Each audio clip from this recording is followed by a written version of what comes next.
दुनिया में कोई शख्स ये तसव्वुर भी नहीं कर सकता कि उसकी औलाद और उसका पैसा जो है वो गैरों में पले या गैर हाथों में पले। इंतहाई मुश्किल टॉपिक है। टॉपिक करने से पहले मैंने ख़ुद कोई 10,000 दफ़ा सोचा और बहुत सारा हौसला इकट्ठा करके ये टॉपिक मैं आपके लिए लेके आई हूँ।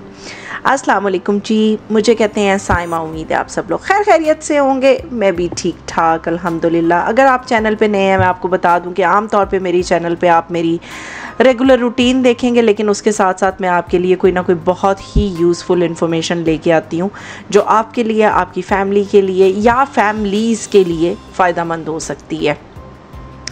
मॉर्निंग स्टार्ट कीजिए नाश्ते से। थोड़ा बहुत मैं आपको बताती जाऊंगी कि रूटीन क्या चल रही है। बहुत ही स्नोई किस्म का टॉपिक था, तो सुबह सुबह के नाश्ते से और एंड कहाँ पे होगा वो भी मैं आपको भी बताती हूँ। लेकिन उसके साथ जो है टॉपिक पे मैं आऊँगी, उस पर मैं सीधी टॉपिक पे बात करूँगी। थंबनेल में आपने देखा है आखिर मैं ये बात करना क्या चाहती हूँ आपसे, ये बात है क्या। जो परदेसी होते हैं ना, जो परदेस में आते हैं, जॉब्स ले लेते हैं, सारी ज़िंदगी यहाँ पे गुजारते हैं, पैसे भी कुछ चार जोड़ लेते हैं, कोई गाड़ी बना लेते हैं, शायद कोई घर वर भी बना लेते हैं, औलाद होती है। लेकिन आम तौर पे परदेसी फैमिलियाँ यहाँ पे इमिग्रेट होके अकेली आती हैं। पूरा कुंबा, पूरा टब्बर उनके साथ नहीं आता, फैमिलीज़ पीछे ही होती हैं। आम तौर पे साल के साल आप जाते हैं, अपनी फैमिली को देखते हैं, आ जाते हैं। अकेले आप एक परदेस में ज़िंदगी काट रहे होते हैं। 90% कपल्स अकेले होते हैं। बड़े कम रेयर लोग हैं जिनके मामे, चाचे, खालाएँ, सारे के सारा ख़ानदान यहाँ पे सेट है। आम तौर पे कपल्स अकेले ही यहाँ पे होते हैं। आपके बच्चे हैं, आप जॉब पे गए हैं, आपकी फैमिली मतलब आपका स्पाउस जॉब पे गया है, खुदा ना खास्ता आप शाम को वापस नहीं आते। आप शाम को घर वापस नहीं आते। क्या होगा आपके बच्चों का इस पराए मुल्क में। बहुत ही मतलब आप यकीन जाने, इस वक्त भी बहुत तेज़ी से मेरा दिल धड़क रहा है ये बात करते हुए भी, क्योंकि मैं ख़ुद छोटे छोटे बच्चों की माँ हूँ। मैंने ख़ुद कांपते हाथों से ये काम किया हुआ है जिसके बारे में मैं आपको बताने वाली हूँ। विल, इस कंट्री में अगर आप हैं, आपके लिए इंतहाई ज़रूरी है आप अपनी विल लिखें, क्योंकि उसके बड़े ही सीरियस कॉन्सिक्वेंसेस हो सकते हैं। मैं यहाँ पे मज़हब की बात नहीं कर रही, मैं यहाँ पे कल्चर की बात नहीं कर रही। यहाँ पे आम तौर पे ये है कि ये हमारा जी स्नो ब्लोअर है। आपने ये स्नो ब्लोअर मेरा पहले भी देखा हुआ है।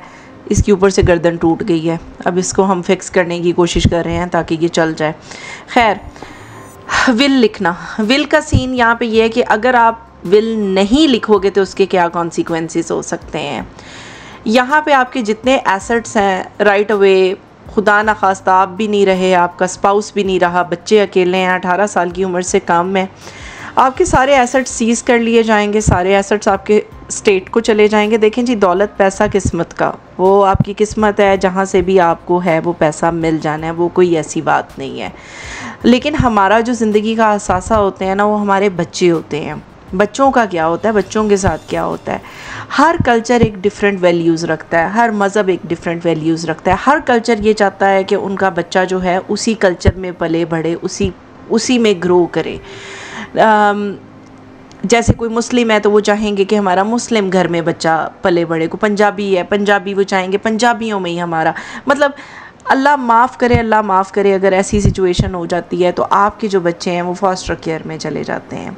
फॉस्टर केयर में उनके कोई फॉस्टर पेरेंट्स होते हैं, उनके पेरेंट्स फॉस्टर पेरेंट्स कोई भी हो सकते हैं, कुछ भी हो सकते हैं, किसी भी मज़हब से उनका ताल्लुक़ हो सकता है, किसी भी तरह का कल्चर हो सकता है। आपके बच्चे बेसिकली यहाँ पे जैसे आपके सारे एसेट्स गवर्नमेंट की कस्टडी में चले जाते हैं, इसी तरह आपके बच्चे भी गवर्नमेंट की कस्टडी में चले जाते हैं, और वो आपके रिलेटिव्स की कस्टडी में इतनी आसानी से नहीं दिए जाते जब तक कि पूरी एक इन्वेस्टिगेशन, अगर कोई रिलेटिव आ भी जाता है, पूरी इन्वेस्टिगेशन वो इतना लंबा प्रोसेस है कि जिसकी कोई हद नहीं। अगर आपकी विल क्लियरली लिखी हुई है ना किसी लॉयर के थ्रू, और विल लिखना कोई इतना एक्सपेंसिव नहीं होता, बहुत ही मुनासिब सी कीमत में। ये किसी भी लॉयर से आपके मेरी विल लिखनी है, वो आपको पेपर दे देंगे, आपने वो पेपर फिल करके उनके हवाले करने हैं। आप उसमें अगर आपका कोई रिलेटिव यहाँ पे नहीं भी है तो चलो आप किसी फ्रेंड को जिसको आप ट्रस्ट करते हो, जो आपके बैक होम कांटेक्ट कर सकता है, कांटेक्ट करके आपके बच्चों को सेफली पीछे उनके हवाले कर सकता है या कुछ कर सकता है। आप किसी फ्रेंड का भी कर सकते हो, आप अपने किसी रिलेटिव का कर सकते हो, कोई अमेरिका में रहता है उनका कर सकते हो। लेकिन विल में आप प्रॉपर्ली आउटलाइन कर दो कि आपको खुदा ना खास्ता कुछ हो गया तो आपके बच्चे कहाँ जाएंगे, कहाँ जाएंगे, किसके पास जाएंगे। कोई भी पेरेंट ये नहीं चाहेगा कि वो गैरों में फॉस्टर केयर में जाएं। ये सोच के ही दिल दहलने लगता है कि ये कौन सा घर होगा, कहाँ आपके बच्चे, तो आप अपनी विल में अच्छे तरीके से उस चीज़ को आउटलाइन कर देते हैं कि आपके बच्चे कहाँ जाएंगे, आपके एसेट्स का क्या होगा। मतलब एसेट्स भी जो है वो रिलेटिव, कोई मामा चाचा, आप किसी का जिसको भी आप ट्रस्ट कर सकते हो, लिख सकते हो कि ये इस कंट्री में रहता है, इसके पास मेरे बच्चे के एसेट जाएंगे। और वो आपके बच्चे आपके एसेट्स के साथ कुछ नहीं कर सकते। 18 साल की उम्र तक वो कुछ नहीं कर सकते, उनको आपके बच्चों के हवाले ही कस्टडी सारे एसेट्स की देनी है। क्योंकि अगर स्टेट ले गई ना एसेट सारे, तो वो बहुत ज़्यादा लंबी इन्वेस्टिगेशन होती है और जब तक बच्चे 12-18 साल के नहीं होते वो आपके बच्चों के आपके एसेट्स की हिफाजत करती है स्टेट। उसमें इतना ज़्यादा टैक्स कटता है हर साल, इतनी ज़्यादा लॉयर्स की फ़ीस लगती हैं कि अगर आपके फ़र्ज़ करें एसेट्स मान लिया $10,000 के हैं तो सारी फीसेस वगैरह कट के आपके बच्चों के हाथ बड़ी मुश्किल से हाफ भी आ जाए तो बड़ी बात है। तो इसलिए इस मुल्क में आप अकेले हैं तो आपका विल लिखना इंतहाई ज़रूरी है। इससे ज़्यादा मैं कुछ नहीं कह सकती। मैंने खुद लिखी है विल, मैंने विल लिखी थी और जिस दिन मैंने विल लिखी थी यकीन जाने मुझे लगता था मैं बिस्तरे मरग पे पड़ गई हूँ। एक एक चीज़, एक एक सिनेरियो जहन में रखते हुए, अगर ये है तो ये हो जाए, ये है तो ये हो जाए, अगर ये नहीं पहुँच सकता मेरे बच्चों के पास तो ये पहुँच जाए, अगर ये नहीं पहुँच सकता तो ये बंदा आके मेरे बच्चों की कस्टडी लेगा, अगर ये नहीं आएगा तो ये आएगा। तो ये चीज़ें यहाँ बहुत ज़रूरी हैं। आपके एसेट से ज़्यादा आपके बच्चों की कस्टडी बहुत ज़रूरी है, जो कि फॉस्टर केयर में चले जाते हैं। वो चीज़ आपका दिल दहला देती है अंदर से। तो इस चीज़ का बहुत ज़्यादा ख्याल रखें कि आप यहाँ पे रहते हुए विल ज़रूर लिखें और उसे अपडेट करते रहें जैसे भी आपको उसकी ज़रूरत महसूस हो।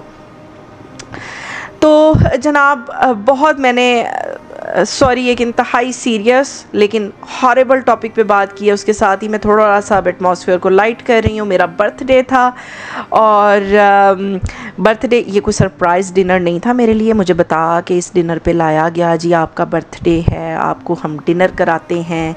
मतलब मेरे हस्बैंड जो हैं वो मुझे डिनर के लिए लेके आए। तो ये हमारे पास में यहाँ पे एक रेस्टोरेंट है कोलाची के नाम से, बड़ा खूबसूरत बड़ा ज़बरदस्त रेस्टोरेंट है, खाना भी इनका अच्छा है। तो हमने यहाँ पे 2-4 इनकी जो फेमस डिशेस हैं वो ऑर्डर की, मंगवाई और इस तरीके से हमारे जो हैं वो हमने बर्थडे वगैरह सेलिब्रेट किया। हम एक ऐसा मैच्योर कपल हो चुके हैं कि हम बहुत ज़्यादा गिफ्ट वगैरह पे पैसे लगाने के कायल नहीं हैं, आम तौर पे खा पी के खुश हो जाते हैं, समझ रहे हैं ना। तो ये पूरी पराठा मंगवाया, साथ ये बारबेक्यू प्लेटर था 2 तरह के, इसमें तिक्के थे, एक बिहारी कबाब था, एक मलाई बोटी थी, साथ में सैलड, रायता वगैरह, चटनियाँ वगैरह इनकी काफ़ी मज़े की हैं। बड़ा सिंपल सा हमने रख के बस इतना ही ऑर्डर किया जितना हम ख़त्म कर सकें आसानी से। इसके साथ ही अगर आपको वीडियो अच्छी लगी है वीडियो को लाइक कर दें, ज़्यादा से ज़्यादा शेयर ज़रूर कीजिएगा। ये वीडियो किसी के भी काम आ सकती है। इसके अलावा मेरे चैनल को सब्सक्राइब कर दें, मुझे इंस्टाग्राम पे भी फॉलो कर लीजिएगा। दुआओं में याद रखिएगा। अल्लाह हाफ़िज़।